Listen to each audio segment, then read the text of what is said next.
محمية جبال الشمال الإثيوبي تضاريس عالمية وحيوانات نادرة. مساكنها الفندقية المطلة على غابات جبال سميان تنال تقييما عالميا. تشكل هذه الجبال بغاباتها الممتدة ووديانها وصخورها السحيقة إحدى التضاريس النادرة في العالم. المحمية ترتفع في قمتها لتتجاوز 4000 متر، خاصة في المنطقة التي يوجد بها رأس دجن أعلى جبل في إثيوبيا، ويصل ارتفاعه إلى 4542 متر. وكانت اليونسكو صنفت محمية جبال سميان عام 1978 كثاني المواقع العالمية المتألقة جمالا. جبال سميان هي مقصد الباحثين عن الطبيعة البكر والحالمين باستكشاف الحياة البرية الغنية بحيوانات لا توجد إلا في إثيوبيا. فالمحمية تحتضن أكبر تجمع لقرد جلدا في إثيوبيا، وهو يعيش في مجموعة كبيرة من نحو 200 فرد، كما أن بها الماعز الجبلي ذو القرون الملتوية الكبيرة والذي يوجد في إثيوبيا فقط. لماليمو هو اسم المساكن الفندقية التي تطل على محمية جبال سميان الوطنية. كلمة سميان تعني الشمال، وبإمكان من يستأجرون فندق لماليمو ممارسة هوايات المشي في محمية جبال سميان التي تتيح لهم السير الطويل لساعات ولأيام، أو التجول على ظهور البغال أو السيارات. تقع هذه المنطقة إلى الشمال من إثيوبيا، ويصلها السياح إما بالسيارات في رحلة تستغرق نحو 10 ساعات من العاصمة الإثيوبية، أو السفر بالطائرة عبر الخطوط الجوية الإثيوبية التي تسير 3 رحلات مباشرة إلى الإقليم وتصل خلال 1 ساعة و5 دقائق فقط.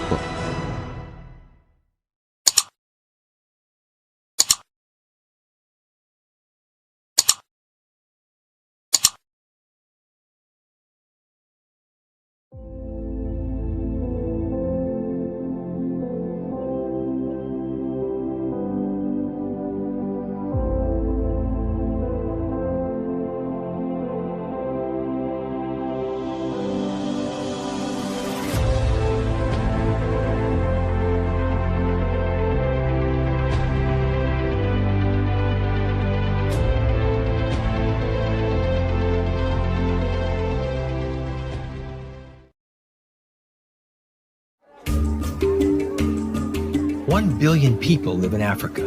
Less than half of them have electricity. Most of that comes from hydroelectric dams. Many African nations have large river systems. And so, like many countries have done in Europe and the Americas, they began their energy development by building dams. This started in the late 1950s, continues to this day, and will continue into the future, since Africa has only begun to tap its vast hydro potential. To understand the benefits and challenges of building these new projects, I went to see the Grand Ethiopian Renaissance Dam, Africa's newest and biggest. The issues they're managing here will be the same ones other countries navigate as they develop hydropower.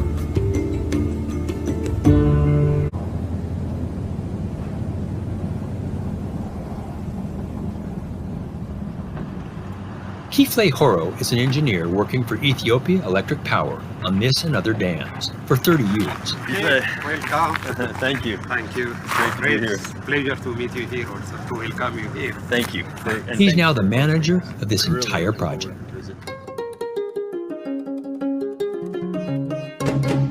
Kifle, Ah, this is unbelievable.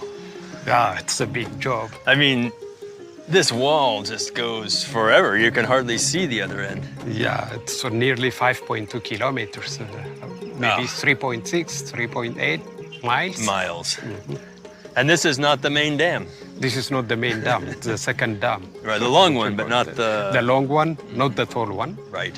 So we're on the upstream side where it's going to fill. Let's go look at the other side of the dam. The downstream. The downstream. So we're at the top of the spillway. Gate to spillway. Okay. Will be automatically controlled Okay. depending on the inflow.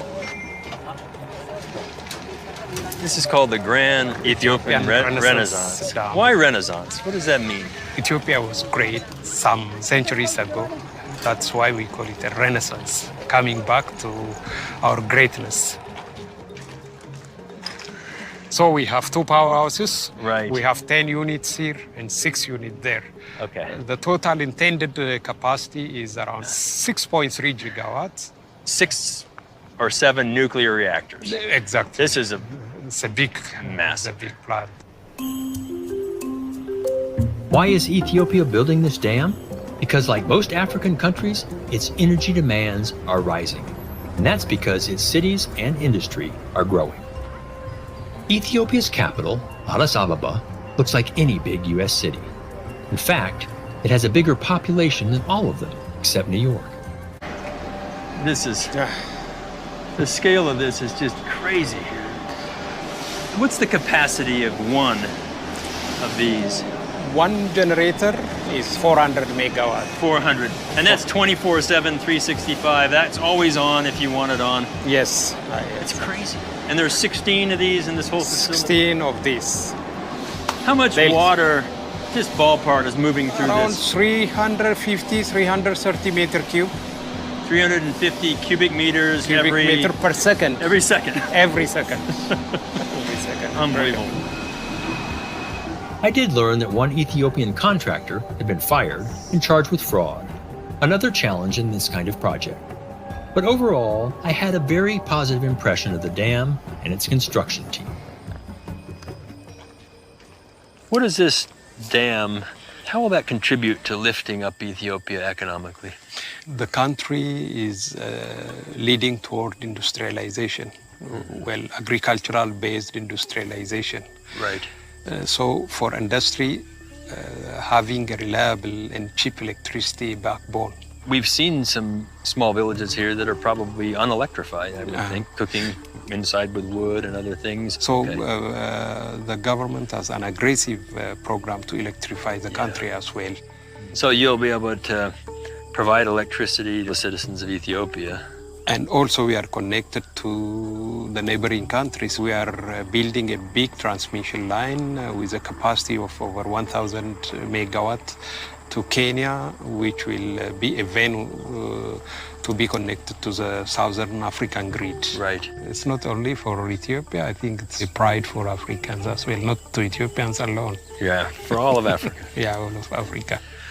Yeah. At the University of Addis Ababa, Dr. Jakob Arsano is an Ethiopian hydropolitics expert.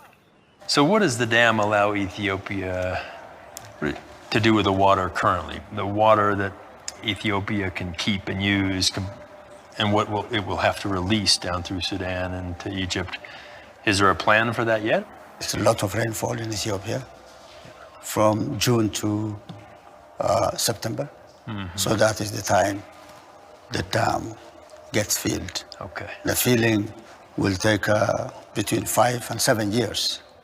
And there is also a provision that if there are drought years, then the filling of the dam does not take place. Kia Gizehengi is one of Dr. Arsano's graduate students, studying Ethiopian public opinion of the dam. Does it change the status of Ethiopia then? Does it make Ethiopia more prominent? Among the region? Yes. Yeah, because we are selling electricity to Kenya and Sudan, and we are using the river, which was not possible for centuries. Right. And no other upstream countries have been able to do that. Now, it'll make a lot of electricity when it's completed. What do the people think will happen with that electricity? So, as you know, like there is a lot of electric power cuts, even in Addis. So that's what people want, in a way. We've had a couple in our hotel. Exactly. So it has been common nowadays to have power cuts, even in the capital, so let alone in the other parts. So be it through this dam or other hydroelectric dams, people need it. Without electricity, transformation of economy and coming out of poverty is impossible. Yeah. So energy is everything, basically. Therefore, to improve the livelihood of people, you need reliable and sufficient energy. Yes. So GERD really adds a lot of value in that within Ethiopian context. Since I visited, Ethiopia is nearing completion of the dam and nearing an agreement with Egypt on the schedule to fill its reservoir. an important step for hydropolitics throughout Africa as water and energy demands continue to grow. There will surely be more challenges in this and other African hydropower projects, but I got the feeling that the people and their leaders are ready to meet them.